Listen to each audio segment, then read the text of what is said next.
আজ রোহিঙ্গাদের এমন একটা বাজারে আপনাদের নিয়ে যাব যেখানে ঢুকতেই আমার মনে হয়েছে আমি যেন একটা অদ্ভুত জায়গায় চলে এসেছি।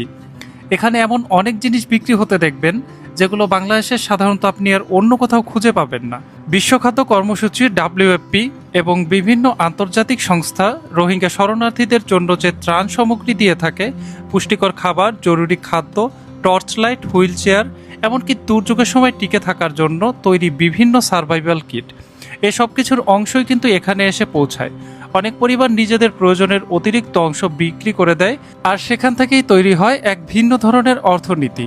কিন্তু এই ভিডিওটা বানানো আমার মোটেও সহজ ছিল না। প্রথম বাজারে কোনোভাবে ভিডিও করতে দিলেও দ্বিতীয় ক্যাম্পের ভেতরের বাজারে গিয়ে বুঝলাম আসলে চ্যালেঞ্জ কি জিনিস।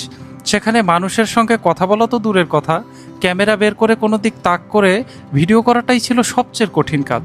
প্রত্যেকটি মুহূর্ত মনে হচ্ছিল এখনই হয়তোবা ভিডিও বন্ধ করে দিতে হবে।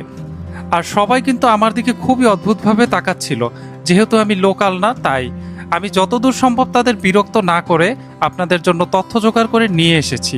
তাই একটু ধৈর্য ধরে এই ভিডিওটি পুরোপুরি দেখুন, কারণ এখানে এমন অনেক জিনিস দেখানো হয়েছে যা হয়তোবা আপনি এর আগে কখনো দেখেননি।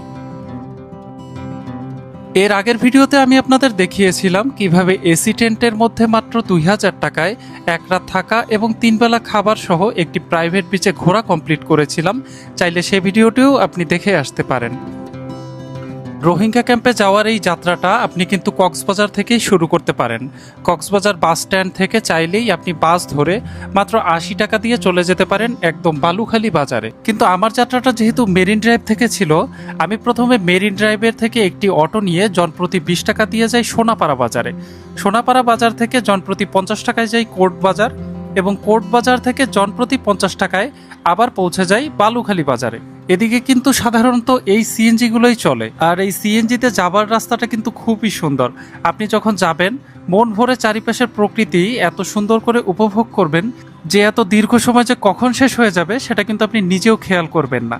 এটা তো ছিল মেরিন ড্রাইভ থেকে যাওয়ার কথা, কিন্তু আপনি যদি কোনোভাবে কক্সবাজারে অবস্থান করে থাকেন আপনার জন্য সবচেয়ে ভালো হবে কক্সবাজার বাস স্ট্যান্ড থেকে টেকনাফগামী বাসে ওঠা এবং সেই বাসে করে একদম বালুখালী বাজারে নামা। আমি আমার গন্তব্যে যেতে যেতেই হাতের বাম পাশে একটা নদী পড়ল। স্থানীয়দের ভাষ্যমতে এই নদীটা একদম নাফ নদীর সাথে গিয়ে মিশেছে। আর নদী দেখে যখন ডান দিকে ক্যামেরা তাক করলাম, প্রথমবার আমার সামনে দৃশ্যমান হলো রোহিঙ্গা ক্যাম্প। আর সত্যি কথা বলতে বিগত 10 বছর ধরেই কিন্তু রোহিঙ্গা ক্যাম্পের নাম শুনে আসছি। এই প্রথমবার রোহিঙ্গা ক্যাম্প দেখে আমার অনুভূতি ছিল একদম অন্যরকম। যা হোক, দীর্ঘ অনেকটা পথ পাড়ি দিয়ে যখন রোহিঙ্গা বাজারে চলেই আসলাম,